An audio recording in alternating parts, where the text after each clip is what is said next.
SpaceX launches 28 Starlink satellites. Falcon 9 booster makes 26th landing.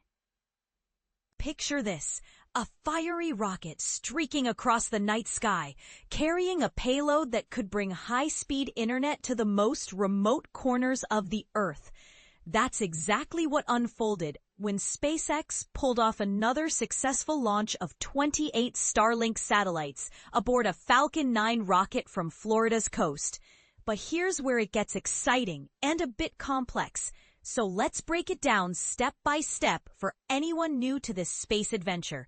On Tuesday evening, July 29th, the action kicked off at 11:37 p.m. Eastern Daylight Time, which is 3:37 a.m. the next day in Greenwich Mean Time. The launch site was Space Launch Complex 40 at Cape Canaveral Space Force Station in Florida. That's the same historic spot where many groundbreaking missions have started, including those that helped put humans on the moon. After about 9 minutes of intense ascent, a rocket released those 28 satellites into their target low Earth orbit. For beginners, low Earth orbit is basically a relatively close path around our planet, about 100 to 1,200 miles up, which is perfect for things like satellite internet because it reduces delays in data transmission compared to satellites farther away. Now, let's talk about the star of the show, the Falcon 9's first stage, known as Booster 1069. This wasn't its first rodeo. In fact, this launch marked its 26th mission. That's huge, because SpaceX has pioneered the idea of reusing rocket parts, which cuts down costs and makes space travel more sustainable. Think of it like reusing a car instead of scrapping it after one trip.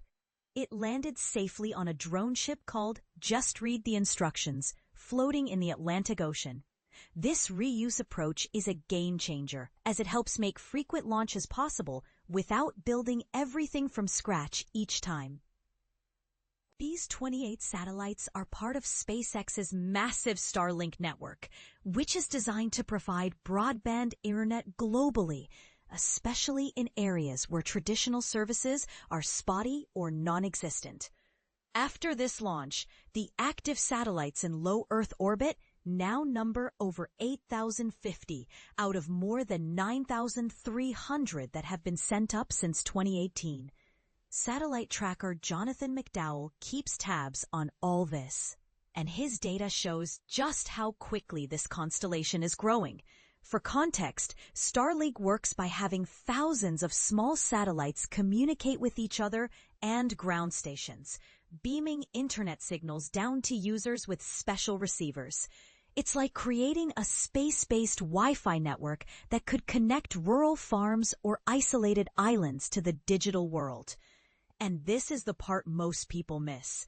SpaceX is on an absolute roll this year. This launch was their 99th mission of 2025 so far, with nearly all of them using the reliable Falcon 9 rocket.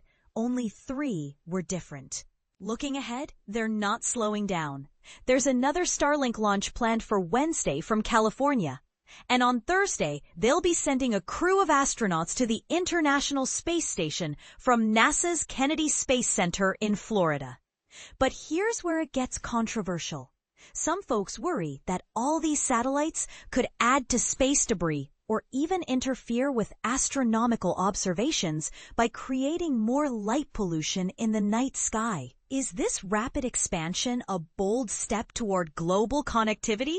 Or could it lead to unintended consequences for our planet and the cosmos?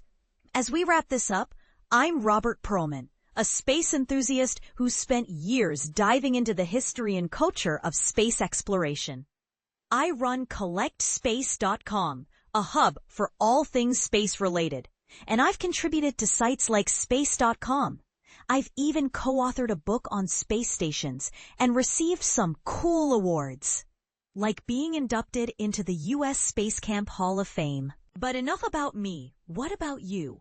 Do you think SpaceX's satellite swarm is a revolutionary idea, or does it raise red flags about oversaturation in orbit?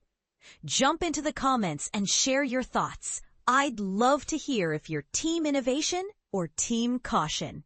SpaceX Falcon 9 launch rescheduled. What you need to know. Get ready for an exciting event in the world of space exploration.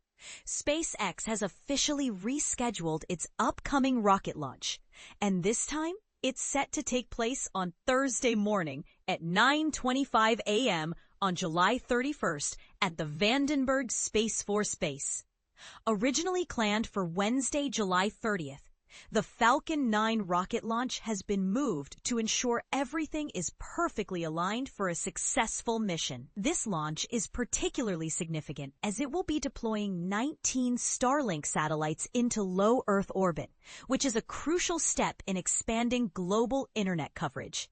For those eager to witness this momentous occasion, a live stream of the launch will commence approximately 5 minutes prior to liftoff, allowing viewers to experience the excitement in real time. But here's where it gets interesting. About 8 minutes after the rocket takes off, SpaceX will attempt to land the first stage booster on a drone ship stationed in the Pacific Ocean. This innovative recovery method not only showcases SpaceX's commitment to reusability, but also raises questions about the future of space travel and the environmental impact of such missions. As we look forward to this launch, it's worth considering the implications of satellite deployment on our daily lives and the ongoing debate surrounding space traffic management. What are your thoughts on the increasing number of satellites in orbit? Do you believe the benefits outweigh the potential risks? Join the conversation in the comments below. SpaceX's late-night Starlink launch. Falcon 9 rocket soars. Imagine the night sky lighting up with the roar of a rocket engine as SpaceX successfully launched nearly 30 Starlink satellites late Tuesday night. This wasn't just any launch. It was a testament to the company's relentless pursuit of global internet connectivity. But here's where it gets controversial. While many celebrate the advancements in technology and connectivity, others raise concerns about the environmental impact and the potential for light pollution. Let's dive into the details. The Falcon 9 rocket, a workhorse of SpaceX's fleet, took off from Space Launch Complex 40 at Cape Canaveral Space Force Station. The launch window opened at 11:37 p.m. Eastern Time, and the 45th Weather Squadron gave a 90% chance of favorable liftoff conditions. The only minor concern was the cumulus cloud rule, which could have posed a slight risk. But the launch went off without a hitch, showcasing the precision and reliability of SpaceX's operations. This mission, known as Starlink 1029, was the 26th for the Falcon 9's first stage booster, B1069. This booster has a rich history, having previously supported missions like CRS-24, Eutelsat Hotbird 13F, OneWeb 1, SES-1819, and a whopping 25 Starlink missions. After stage separation, the first stage rocket landed smoothly on the drone ship. Just read the instructions, which was stationed in the Atlantic Ocean. This successful landing is a key part of SpaceX's strategy to reuse rockets, making space travel more cost-effective. The mission's goal was to deploy 28 Starlink satellites into low Earth orbit, where thousands more are already in operation. Once in their designated orbits, these satellites will provide internet service to various parts of the globe, bridging the digital divide and bringing connectivity to remote areas. But this is the part most people miss. The environmental impact of these satellites is a topic of ongoing debate. While they offer unprecedented connectivity, the sheer number of satellites in orbit raises concerns about space debris and light pollution. Dr. Jonathan McDowell from the Harvard-Smithsonian Center for Astrophysics has been meticulously tracking Starlink satellites. Before this launch, he recorded that 8,051 satellites were in orbit, with 7,032 of them in operational orbit. These numbers highlight the rapid expansion of SpaceX's Starlink constellation, but they also underscore the need for careful consideration of the long-term effects on our planet and the space environment. So what do you think? Are the benefits of global internet connectivity worth the potential risks? Share your thoughts in the comments below. Let's engage in a thoughtful discussion about the future of space technology and its impact on our world.